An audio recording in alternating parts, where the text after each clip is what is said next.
If I don't do it now, when will I do it? Would I be too old when I'm in my 50s to do this? Would I still have the same passion to do these things? And I think those things kind of led me to chosen to leave my corporate job and become an independent traveler. It's called Plunge Massif. It's this 7-day trek.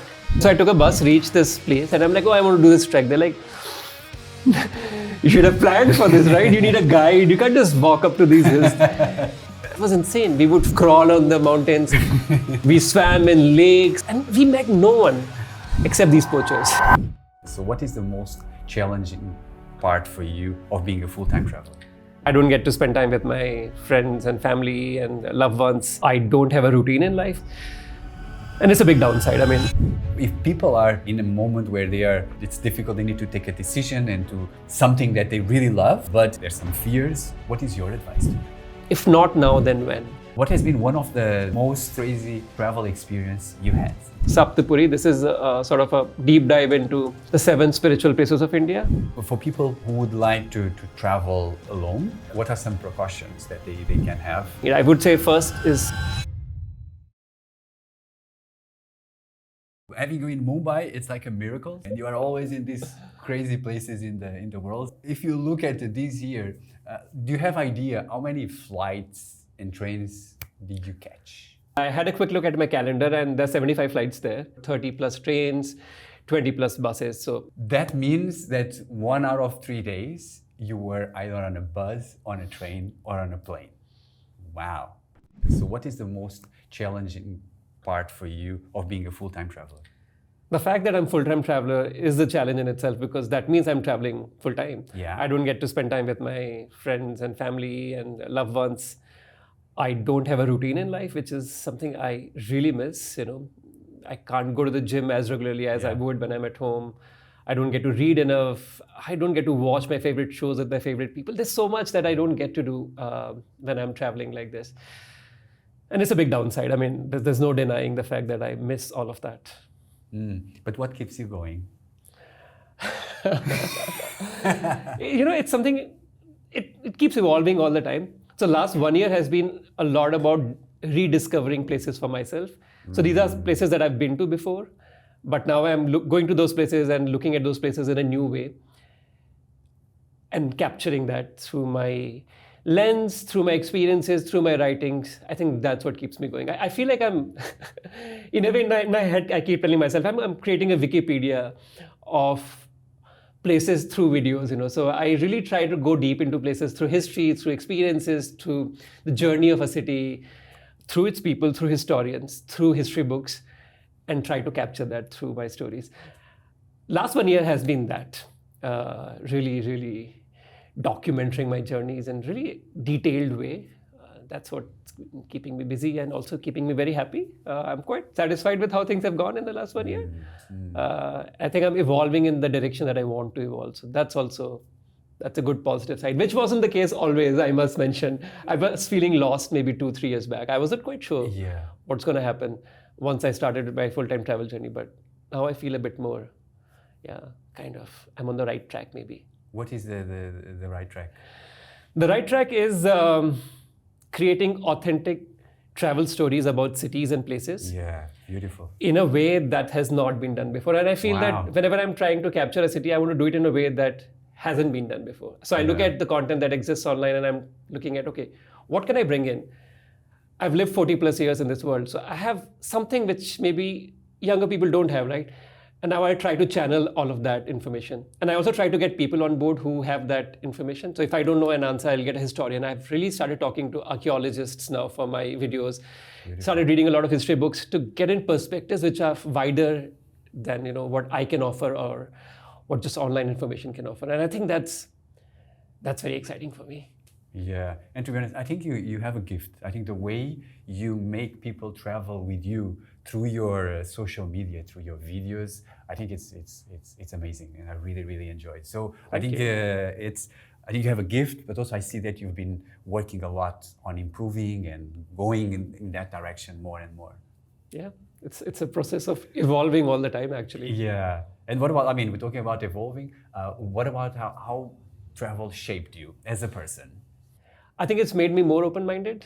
I am far more open to all kinds of people, experiences, foods. I'm vegetarian, but I'm really open to looking at food and food stories, even if it's meat or whatever else it is, which wasn't the case again in the past. So yeah, I think making me more open is what travel has done to me.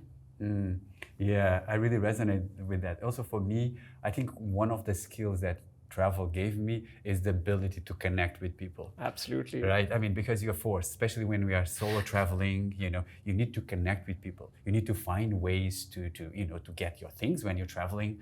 And this ability, it's a skill that is so important. And I think travel gives that. And of course, for me, the same, being so open-minded, see that the world is so diverse, right? And enjoying that diversity from so many different people, we become more open. Yeah. In fact, one more thing, just to add on to that, since I started traveling, and I've traveled a lot of countries across the world, I really see the whole world as my home and not just India as my home. Because the borders are all man-made, only happened in the last 500 years or so, maybe 1,000 years. But the way the world is designed by the creator, by nature, by God, whoever you want to call him or her, is an open world. Wow. And I feel like travel gives you the ability to see it that way too. You don't see just the boundaries. You see, okay, if I'm in Chile, that's my home too. Yeah. Why is it not my home? Yeah. If I'm in US, why is that not my home? It is my home. And I feel that that's a very powerful feeling because you start looking at all the people in the world as fellow citizens and fellow countrymen in a more philosophical, broader way. And I feel I like that. And that makes me more accepting to all different ethnicities, races, languages, everything as well, Yeah, and also travel, sometimes I feel like some countries, there's so much negative publicity about that it's dangerous or people are like that. And then you go there and suddenly you see like people are so friendly and so open. So I mean, travel, it just opens up. Like for me, I think it's been my biggest MBA that I took in my life has been travel, that I've been learning so many things, not just for my personal life, but also professionally. For example, like how to find solutions. When we travel alone, we always get into like some trouble or things that you need to overcome and find ways. You take that also to your professional life. So for me, it's been also very, very enriching. Any specific country that stands out for you where you've learned a lot? Learned a lot about? Traveling, world, people, connections. I think Mozambique in Africa was a country where I learned a lot. I went there to spend 1 month teaching kids of an orphanage how to take photos. But then I started loving the kids and getting too much into it. And then I stayed for 3 months. So I connected locally and I connected with the kids, and it was a life-changing experience for me. Cool. All right. So you are a full-time traveler now. I think a lot of people question like, okay, but how do I make money out of traveling full-time? Yeah. So maybe what are ways that normally full-time travelers can make money? Okay. I think maybe let me first dispel a notion that a lot of people have that you make money from traveling full-time. That's not the case. You do not make money by traveling.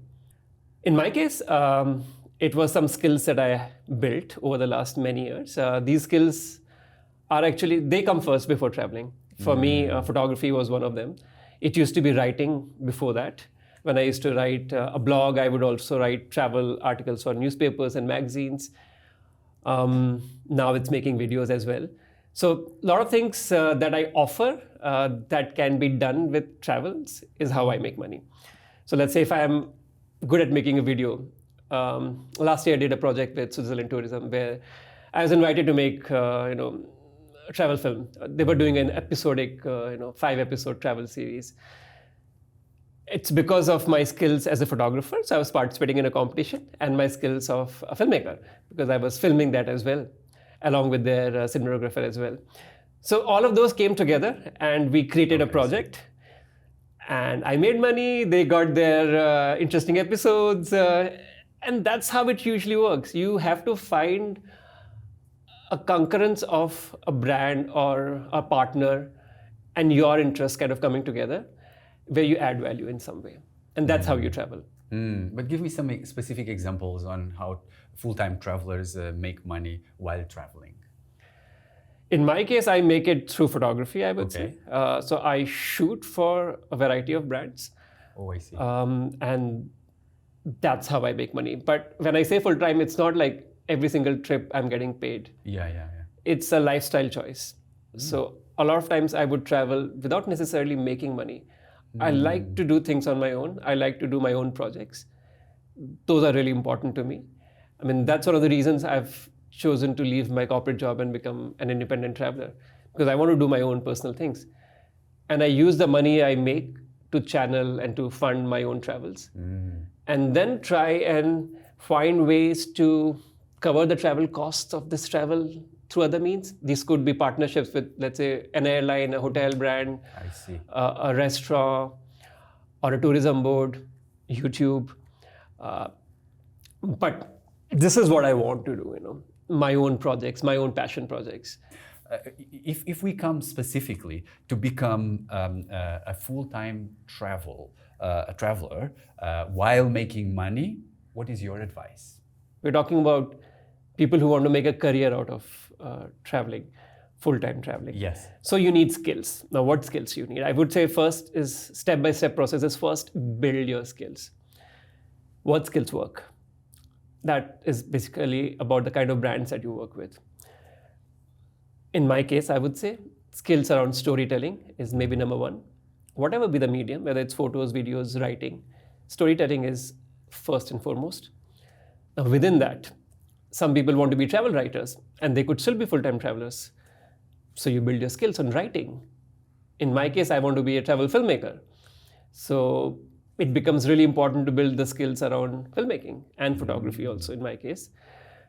So my first advice would be become a storyteller and then figure out what's your medium of telling that story and become really good at that. Okay, that's your first skill. Second would be network. Find people who are doing this in their careers. And it's so much easier now in the world to do than maybe back in my days. I didn't know. I knew Nat Geo. That's what I knew, and Lonely Planet. That's all we knew, when it came to travel space.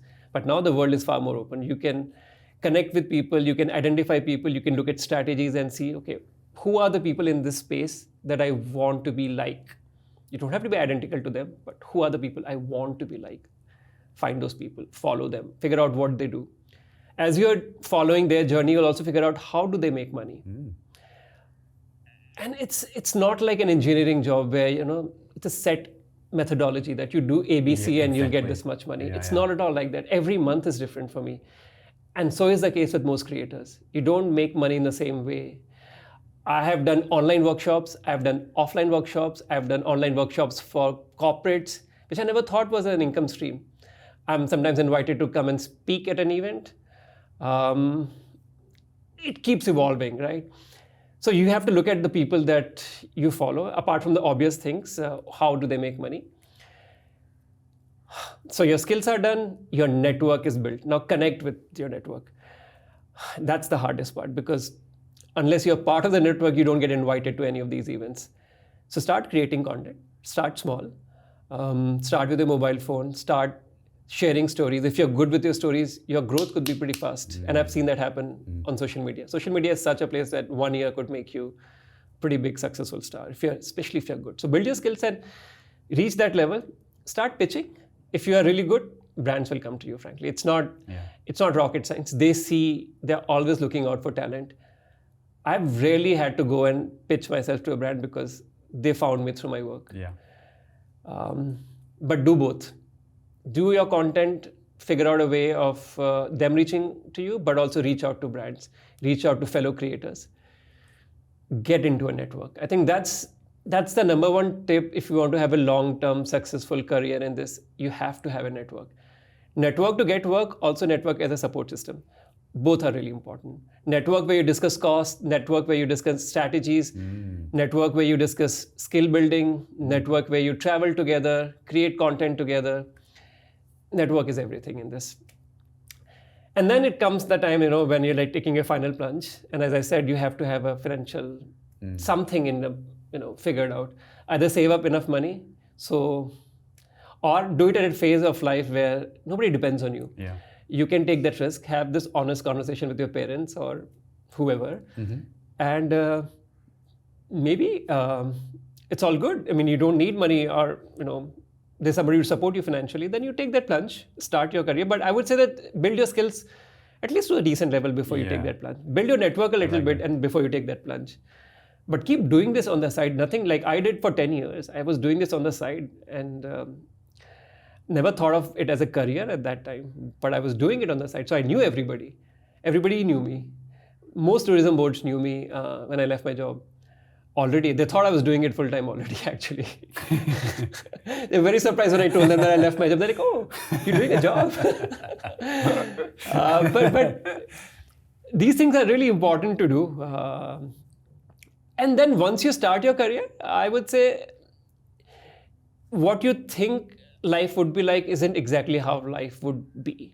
No matter how much you listen to podcasts or hear people, it's very different. And it's going to be different for each one of us. We will all be in our individual journeys, very unique and very us, we will define that journey. And I've seen that my own journey in the last 3 years has changed dramatically from what I did 3 years back when I left to what I did last year. It's been quite different. Even if to a world it may not look so different, but to me personally, how I've evolved in terms of creating content, the kind of content I want to create, the kind of content I actually create, aspire to create, all of that will come to you. So be open to that process. Just be open to evolving all the time. Don't be stuck there. Oh, that guy is so successful, he's done this. Doesn't matter. Why you will succeed on social media or as a full-time traveler is because of you, what you specifically bring to the table. What's your personality? That becomes really important to be that individual, and yeah, I think those are the initial steps, and then the rest you'll figure out because it's going to be your journey. But keep talking to people, keep talking to your network, be open and be open to sharing as well. People will share back with you if you share. So it's a two-way conversation always. If you share, they will share back with you. But, Yeah. So what I like about you is if you start building your skills where you are right now, and you start creating content and developing your storytelling skills, and you start traveling and exploring, you start networking, right? You keep experimenting, right? You keep understanding how the system works, right? And then naturally it will evolve to a place where eventually you will take that step, right? I think that a lot of people also think like, oh, I want to do it now, I just need to do it. I think looking at your example is about just keep enjoying and keep doing whatever you are doing while you prepare that, and then it becomes more natural. It was like same with me also, same with me. Okay, good. So, but now you are a full-time, but before you were creating content, but you also had your full-time job. Tell us how was that phase of your life, which was around 3 years ago, where you were doing both. You had a full-time job and you were also traveling. Yeah, so that... So I liked my job. In fact, I really liked working as an industrial designer. That's what I did. I designed medical devices for public health. So it was something I was quite passionate about. So I never felt the need to leave my job and do something else because I was very happy with my job. And I did that for 10 plus years with the same company. That job allowed me to travel a lot. I would travel in Europe a lot, of course, India a lot, also Africa. So I was quite happy in the sense that I got to do what I wanted to do, and I was also traveling. But again, as we all are, there are things that we like beyond our job. So I always liked traveling, just for the fun of traveling. I also enjoyed writing, so I was doing that on the side as well. The good thing about my company was that they were quite open to me doing the side gig. Even if I earned a little bit from that, they didn't have a problem. There was no conflict of interest there. So if I get a travel project for a month, which I got with a pretty big TV channel in India, I had to say no for that because I was like, my work is more important. I can't take a 1 month break from my design job. No regrets. But over a period of time, I was doing this for so long, COVID happened. And I realized that if I want to become excellent at something, it's very hard to do two different things that you feel. Sometimes they're pulling you in different directions, and you're not able to give your 100% to either one of those. So I made a very conscious choice that let's take a break from design and move here. That's what I did. So in my case, the choice was very conscious. It wasn't a snap decision. Though maybe on the last day, it might sound like a snap decision because it was. But it was not because I didn't like my job. I really loved my job. It was just I wanted to achieve excellence in something. I keep telling myself there's only one lifetime. Let's just do it. And if not now, then when? I'm not 20, I'm not 30, I'm early 40s now, I'm 43 now. If I don't do it now, when will I do it? Would I be too old when I'm in my 50s to do this? Would I still have the same passion to do these things? And I think those things kind of led me to leave my job that I liked into an alternate career, which I knew about, but not enough when I started doing it. And you know that we had a chat. Yes. You were in Singapore, we had a chat. We had a chat later when you were in Bali as well, because I was taking advice from you. But yeah, that's how the transition happened. I'm so happy. I still remember when you called me with the question, shall I do it or not? And of course, I mean, when we are doing such a big move, there are a lot of questions in our mind. But the good thing about yourself was that you already built a following. You're already traveling. You already had something which you were not starting from scratch. Yeah, I had a network. Yeah, and you have the network. So but still, it's always a difficult decision, and I'm happy that you took that step. And really, really good. What when you were in that period, that transition, what was the thought that was blocking you the most from taking that decision? Money, financially, would I be able to sustain myself? I don't spend much money, but I had home loan. Yeah. My mom is old. Yeah. And these are two things that I thought of. Okay, healthcare costs and paying the EMI for the house. Those are the only two factors in my mind that I thought of. That can I earn enough from this to make sure that these two are well taken care of? Everything else is fine. Of course, then there's smaller things like, okay, do I have the skills to do this? What I want to achieve, that takes a while. Would I get enough work? But money was the first factor, I would say. And what was the moment that made you feel like, that's it, I'm going to do it? Remember, what was the thought process? Yeah, so I had a transition phase between these two. I took a sabbatical from work, moved to Goa. And interestingly, we had an office party in Goa. So my country manager invited me. He said, come join us for this party. We are all here. We haven't met you for so long. Let's all catch up. And he asked me that we are really holding this position for you for a while now, for a year, more than a year. Would you like to come here? Would you like to go work in some other country? What are your thoughts on doing this? Because I did have the flexibility in my last job to potentially look at moving out of India as well.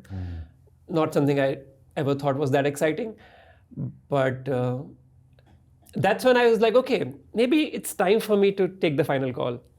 I can't be like holding on to both the things, I can't be holding on to a job. And I was, I think, emotionally connected to it more than anything else because I really liked the people I worked with and I really liked the cause that I worked for.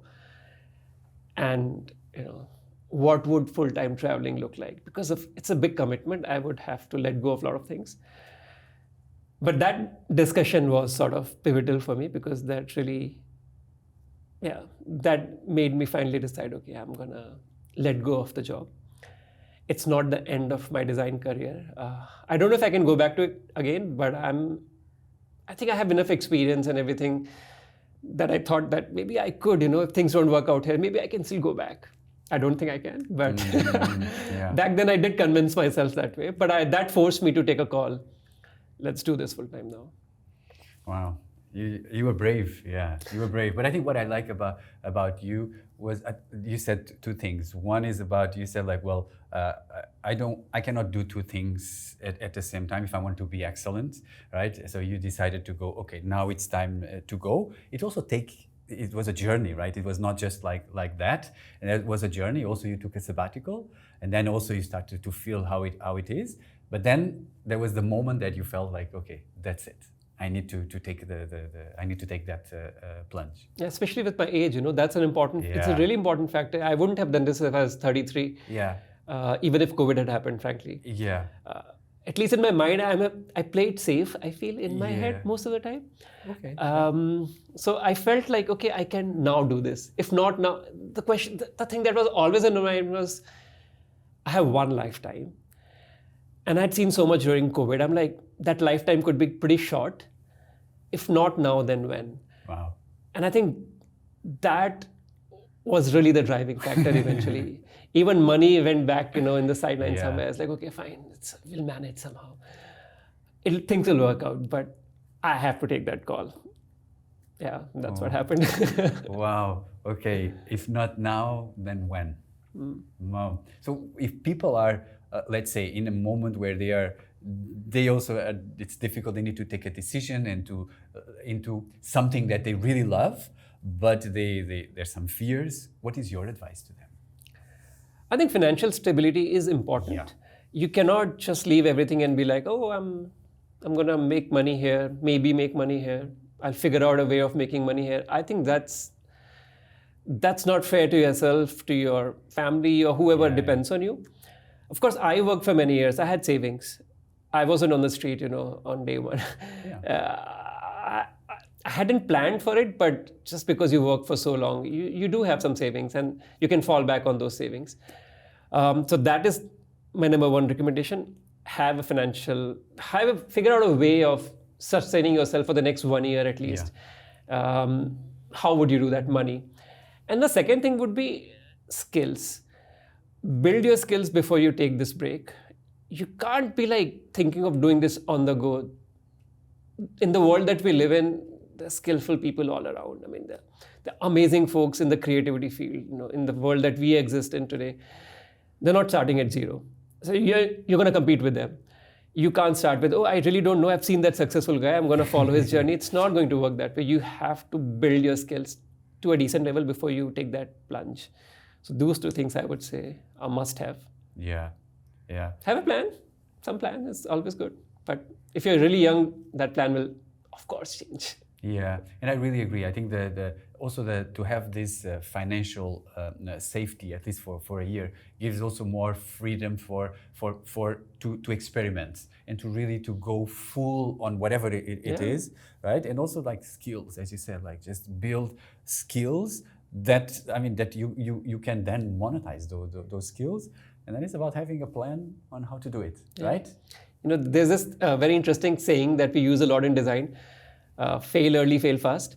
And I hate the other one, which is saying failure is not an option. I think failure should always be an option. Yeah.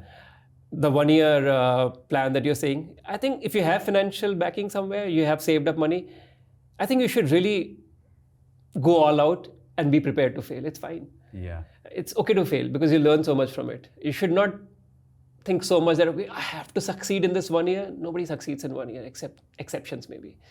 It's okay. As long as you have a plan B somewhere, that I can fall back on this one. You have to go all out. Like you are going all out right now. I can see you coming to India and like putting in everything. Yeah. It's brave, but it's also not thoughtless. You've put your thoughts into doing this. It's okay to fail, and then you evolve and change. And like you did things differently in Singapore, you're doing things differently in India now. And that's what anybody who comes in this field has to do. Go all in and evolve. Yeah. The world is evolving so fast around us. Podcasts weren't so big 4-5 years back. Now they're like huge. Yeah. And you're in the right place at the right time. Yeah. And you have to change with times. I mean, 5 years later, something else might be there, but we might still be creators in our own fields, right? We have to evolve no matter what age we are. No matter what skills we have today, we have to evolve and be ready for whatever future brings in. So that's also an important thing to consider. Yeah, I think what blocks a lot of people, also it happened with me, is this feeling of, okay, what if this doesn't work? And then then what else? What am I going to do? But I think what people don't realize is that they go on a journey of exploration, and they're going to discover things that they don't know now. Absolutely. Right? And also it's about, as you said, there's only one life, at least to take the risk of going all out. And there's no failure. It's just like things just shift, right? You just keep evolving and keep. So for me also, I was in your. Also the same happened with me. But this belief that like there's no failure. There's like if you're feeling it, then you just go and experiment and explore. And then the last thing is about having a belief in ourselves, right? Just a belief that I can do it. I'll do it. And then let also the universe like take you into whatever it has to take you. So absolutely, that's also my experience. Good. I'm happy that we are here both. Very passionate about what we do, and also I think inspiring others to do the same. But there will always be doubts, right? So maybe we can dive into a bit of your stories, like what is it to be a traveler? What has been one of the most crazy travel experience you had? Crazy. Okay. This has to be in Africa. So I was in Malawi for a project. So we were doing this field study, visited a lot of hospitals and everything. And then I was like, okay, let's just extend this trip by 10 more days. I didn't know what I would do in these 10 days. And it's not a country where a lot of people speak English. It's a small place. I initially thought it'd be like an unsafe place. Somehow you have this impression about Africa, which everybody gives you, that it's not safe to be traveling alone there. My experience, just like you, has been exactly the opposite. It's one of the safest places, especially the countries that I've been to. Coming back to Malawi, I didn't know what I would do. I had 10 days in hand. So I decided to search, of course, online and spoke to a lot of doctors there. Like, what is exciting? They're like, oh, there's this trek. These are the highest mountains of Africa in Eastern Africa. Yeah, something like that. It's called Mulanje Massif. Okay, it's this 7-day trek. And I was like, okay, that sounds good. Let's do that. So I took a bus, reached this place, and the challenge is, again, English is not that common. So I go to this tourist and I'm like, oh, I want to do this trek. They're like, you should have planned for this, right? You need a guide. You can't just walk up to these hills. But then eventually, the way things are, they always work out when you're on the street. So I'm like, okay, asking around. This guy walks up to me. And I'm very trusting when I'm on the street, when I'm on the road, when I'm traveling. I'm very trusting. And I feel that I have a sixth sense. I'm usually really good with people. I can judge quite quickly if I should trust them or not trust them. This guy approached me. I was like, oh, he sounds okay. He said $100, 7 days. I was like, sounds quite reasonable. Sounds really cheap, actually. So he said, let's start in an hour. And we went on this adventure. We met poachers on the way. We had to do treks where he literally had to take my bag and I had to crawl on the mountains. We swam in lakes, in places and we met no one. Except these poachers. We met no one for those 7 days, and it was insane. We would find a hut and sleep in the night there. The next day would start in a new way. And I was documenting it through my writings, actually. I was creating this journal, and I documented it quite nicely on my blog also. I think it was really crazy because I felt uncomfortable, but also excited at the same time, because I didn't know what I was getting into at all. And it all turned out so well, so I was very happy with it. Yeah, that was one trip for sure. The other one is the one that I'm doing this project last year, Sapthipuri. This is sort of a deep dive into the 7 spiritual places of India. These are complicated stories to tell. These are stories of thousands of years sometimes. So how do you tell these stories in a good way, in a way that's not been done before, but also in a way that stands the test of time? I should look back at these stories maybe 3 years or 5 years from now and not be embarrassed about it. So I really put in a lot of hard work. I'd never done pre-production work for my videos before, but these videos are like, okay, I need to read books. I need to connect with historians. I need to do an interview with them before I go to the location and start shooting. So this was a very different way. So quite challenging, I would say, in every possible way, in terms of shooting, in terms of also me getting out of my comfort zone to capture religious places in a way that's done respectfully, but also done in a scientific way. As I said, I want people to look at archaeology in a bit more of a, not just look at archaeology as a way to prove or disprove history, but a way to learn about history. Whatever be the answers, let's just be open and learn about what we find. And I think I've learned so much about my own country. I had no idea. So yeah, that was also another, it's still going on. It's a bit of a crazy project, but I have more crazy projects coming up next year. So I'm challenging myself to more fun things. I think what was interesting is you mentioned something which I found quite interesting. You said normally you know when to trust, right? Tell me more about that, because I think that's a lot of people have this fear. For example, sometimes traveling alone and it's very dangerous, just traveling. How do you develop that sense of trust that somehow you trust that? Tell me more about that. I think you build over time. You build it by doing it. It's maybe some people have this inherent skill that they're just born that way. But in my case, I've built over time. I've had some weird experiences in life. I won't deny that. But I think I'm good with reading cues, not just verbal cues, but body language, how somebody says what they say and not just what they say. And I think I say this also from the privilege of being a man. Unfortunately, that makes things easier for me. I don't have to worry about a lot of things that, let's say, a female solo traveler would have to worry about. But I think it's a skill that you learn by going out and doing things. Like most skills, it's a skill. You have to be open to talking to people. I can't define it though. What is it exactly that happens? But I've walked away from scenarios where I felt, I don't think this is going quite right. But in most cases, I've seen that people around me are so lost, but I'm like, don't you see what's going on? And with some pride, I can say that I've been proved right about some of those things. I'm like, oh yeah, I'm pretty good with reading people. Yeah, I think for me, something that has helped, I think two things. One is about whatever, if it's too good to be true, just it's not. No, don't go there. So that's one of my rules. And the second is also about being present. And sometimes you feel the energy, what's going on. Maybe energy. And also, but then you said you feel that energy, but then you start testing it, and you learn as you go. Yeah, which is quite interesting. I find it like you meet.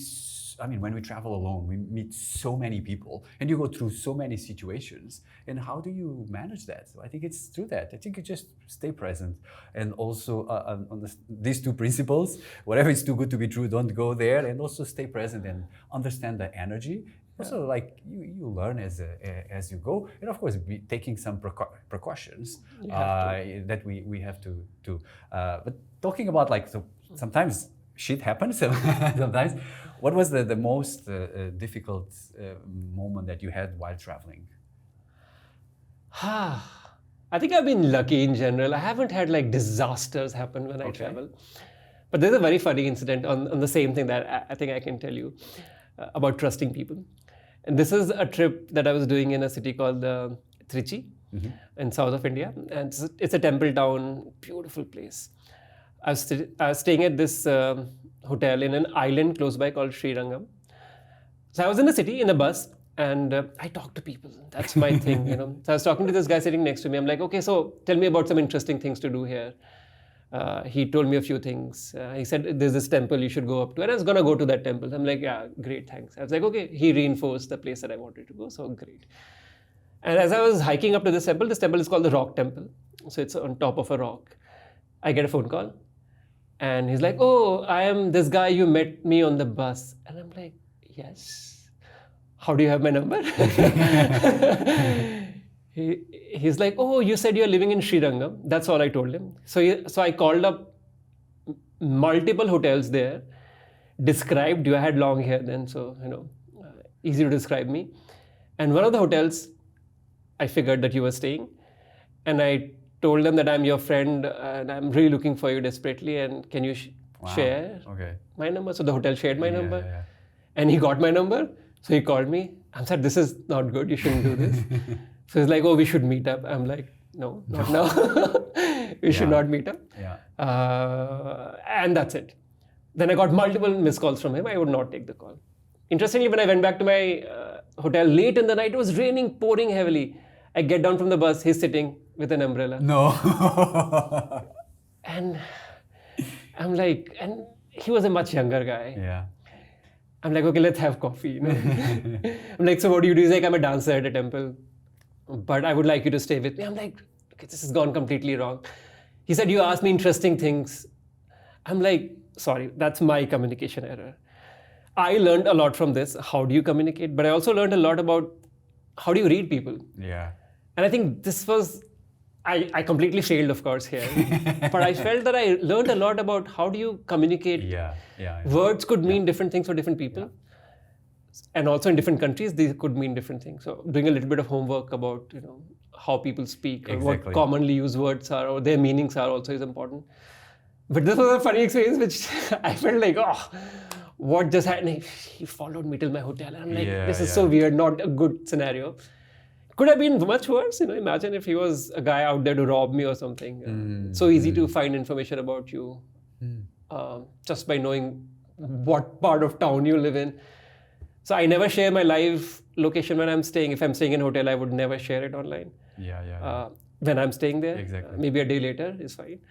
So now I take these precautions, when I'm traveling, especially in a place that I do not know. You don't know. It's just like, okay. And I know a woman would do this much more than I would. And it's something I've learned from them as well, how they take care of, staying safe when they're traveling. This is one of the number one things. Never share your live location ever online. Yeah. So maybe like for people who would like to travel alone, but maybe they have some fears about it. What are some precautions that they can have in order to have an enjoyable and have fun during the trip? I would say plan as much as you can in advance. Do a lot of planning, especially if you are starting new with solo traveling. Yeah. I know, it sounds like something, where you let experiences come and you try out new things and blah, blah, blah. It's a bit of a romanticized version of solo traveling as well. But I would say that if you're starting out, it's good to do as much homework as possible about the place. Be open about changing your plans when you're there based on how things work out, but have a plan. Nowadays, it's also really important, and it's also quite easy to stay connected online. Always take a local SIM or have an eSIM that works wherever you go. Have a way to communicate with your family members, loved ones.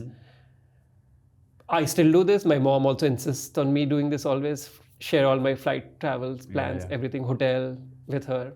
So at least one person always knows on each given day where you are. It's quite hard in my case sometimes. But it's really important to play it safe, especially in your early first few trips of solo travels. It's very important, and it's really nice to connect with people. A good way of doing that is staying in a hostel. Hostels are usually safe. There are a lot of people in a hostel space. Chances of things going wrong are much less in a hostel space. So maybe hostels is a good place to start. Of course, they're much cheaper, so you save a lot of money too. I've tried couch surfing a lot. I've traveled a lot on couch surfing in US because it was so expensive. I didn't have much money while studying there. But again, there also you can vet who you're going to stay with. And I've always had good experiences, but I can imagine things going wrong, in those places also. So doing your homework and making a plan and letting your family know or your loved ones know. Those are some really basic things. I have recently seen a friend of mine. She travels with a satellite device with her, with one button SOS, which notifies her husband back home that something has gone wrong and last location is known. Especially if you're going to places where you feel quite unsafe, maybe that's another way of doing it. Air tags are good. I mean, just be as safe as you can in your early solo traveling experiences. Later things will work out. I mean, you'll figure out. But I would say if you're starting out, and money. I mean, money, passport, those things are really important too, especially if you're doing international trips. Those things, if lost, it's really hard to manage. So yeah, some of the things that I do, and I know there are people who might give even better advice than this, but again, I'm saying it from the place of privilege. It hasn't been hard for me to do solo trips, frankly. Maybe more things in my head than things going wrong around me. Small things always go wrong, you know. You meet a bad guy, a bad character, and fine. I've never been beaten up. I've never really been actually mugged. So that way things have been fairly okay. Very. How about very you? good. What tips would you give? You've done a lot of solo trips. Yeah, I did a lot of solo trips. I think the planning myself, I don't like to plan, so normally I like to explore. But I think a little bit of planning. I think the area where a person stays, it's very important. Cabs at night avoid. So at night avoid going to places where there can be maybe not so safe. So, Actually, yeah, that's a good one. Reaching a destination in a flight at night is a terrible idea. Yeah. So I think that the first, like, do a bit of planning, and the where to move at night. That's very important. Then stay connected with the family, so that the family know where you are. But also it's about just stay so much present that you are so present, you understand what's happening, and you kind of start literally figuring out where to go. Is it this person? I feel safe or not? You know. Then you start figuring out, and I think overall the world is safe. Yes, of course. I'm also talking from a privilege of being a man and traveling. Maybe a woman, it's different. But overall, I've been traveling solo for more than 20 years, and I never got mugged or. Never had a really bad experience, but it's about just being present and the coming back to the principle. Whatever it's too good to be true, don't go there, especially when you're traveling. Yeah. I have one more tip to add to that. Actually, maybe just a phrase: when in doubt, walk away. Okay. Even the slightest bit of doubt, follow your intuition. It's okay to let go of that person, that experience, whatever it is. Little bit of doubt, don't indulge. Okay, and what is one place in India which is really underrated, and you think people should visit? Two places maybe. One is northeast of India, which is a popular place if you just look at the traveling community. But in general, if you look at people in India traveling to places, families traveling to places, they don't often go to northeast to explore that part of the country. It's beautiful. It's not so crowded. You will find really good places at very affordable prices. Yeah, I think the best experiences can be had there. The other place is surprisingly Gujarat, which is a pretty important state, industrialized space. People go there for businesses often. Maybe slowly some travelers are going there, but the state has so much to offer. Like, it is. I'm also saying that because I lived there for so many years. So I've had the privilege to explore it quite a bit. But I feel that Gujarat is full of wonders, and India is yet to discover those. So that's another place that one should definitely have on their itinerary. Really good. Okay, Northeast and Gujarat would be two places. Yeah, and now for packing, you pack a lot. You pack and unpack a lot. What's your three tips for packing when traveling, especially like for exploring and solo trip? Wow. Do you want me to answer this as a content creator as well, or just as a traveler? As a traveler. Okay, travel light, I think, is the number one thing. And for a full-time traveler, that's not something that I always follow to the T, at least. But traveling light is most important. Having the least number of bags on you that you can carry at any point of time is what I would recommend. Whether it's a backpack that fits everything, that's the most ideal. Even your laptop and your camera and everything. You know, maybe they turn into separate bags when you are in your hotel room or in a hostel. That's fine, but that's one. This is a challenge that a lot of Indians face, which is around food. When we travel to places where there's not always food options, especially vegetarian. I'm vegetarian too. Yeah. Becomes challenging at places. So I would pack some foods with me always. Okay. Especially protein that I can have on the go. It's become an essential part. It's always there in my bag. A multi-plug charger. That's been very handy for me. Also because sometimes I have to charge like 3, 4, 5 things at the same time. And I have one plug point, and happens more often than not. It's been quite useful. Yeah. Doesn't Very sound good. like very traveler advice though. No, it's okay. But you mentioned something very important. I think we're coming to the end, which is food. So, for example, you are vegetarian. So, what's your advice for people who are vegetarian and travel, especially out of India? What's your advice? It's hard. Don't be stuck up on eating the food that you like. Eat whatever you can find. You will not find. Let's say a lot of us Indians, we love Indian food, but sometimes it's not going to be there. So you have to be okay with it. Find whatever vegetarian you can find. You'll find bread. You'll find cheese. You'll find veggies pretty much everywhere. Everywhere actually. And sometimes you have to live on that, and it's okay. That's why I'm saying pack food. It becomes really important if you're traveling for 15 days. It's very hard to live on just that kind of food, especially if you see everybody else around you eating all the nice local delicacies and you're just eating bread. So carry your food. That's useful. I do. Always have a few things in my bag that I know I can't live without. Chai is one of them. So yeah, but you have to be open. Right now there's no. And the other tip for a vegetarian traveler would be, back in the days when I started traveling, vegetarian places were hard to find, but veganism has changed that a little bit. So you find vegan cafes, and vegans are definitely vegetarian.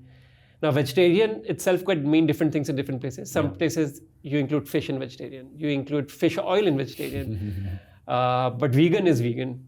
That's a standard definition. So if in doubt, go to a vegan cafe place.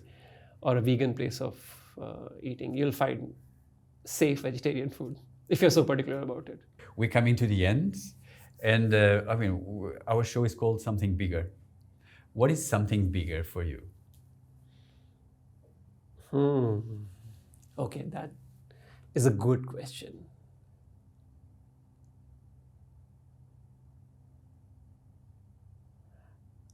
I think it's the stories, and I briefly talked about this a while back.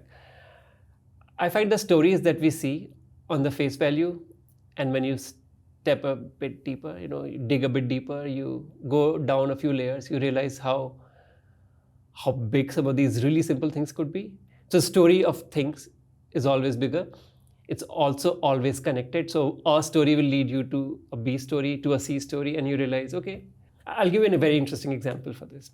So story of the 7 pilgrim spaces that I'm capturing. They may, on the surface of it, look like just religious places. Of course, they're religious places linked to some of our most important gods. But when you step a little deeper into this, the very interesting fact is that they're almost always located on trade routes. And these trade routes connected India to the rest of the world. And that is how faiths followed. That's how money flowed. That's how people came in and people went out. And how that impacted what happened in these places as well. A very good example is a school of art called Mathura School of Art, which evolved about 2,000 years ago. And how you find similarities between that and the Gandhara School of Art, which is somewhere in what present-day Pakistan is, and then Greeks. And in isolation, they may not seem that interesting or that big, but when you look at how information flowed, how ideas flowed, how faiths flowed, you realize, oh my God, everything was impacting everything else. So interesting. And that's so interesting. Spice trade routes is another one where you see, Roman coins in India. In fact, India is the second biggest, has the second biggest pile of Roman coins outside of Rome. Why did that happen? These stories are so crazy that you're like, oh wow, the world was interconnected back then. This is 2,500 years ago. And yeah, I think that's very exciting to me. Very cool. So something bigger for you is understand the story behind things. So you Story behind story. story behind story and go deeper into understanding things. Siddhartha, this was so good. Thank you so much for coming. Thank you so much. Today, of course, you're going to be on a flight somewhere, right? Yeah. You're going to Australia, right? And it was really a pleasure. I enjoyed, and I'm so happy that you took that step to become a full-time traveler. It was so nice to see your passion, and yeah, you're going to do so much more and tell much better stories and more deeper stories. Thank you. Thank you so much, and thank you so much for inviting me here. It was a pleasure coming here.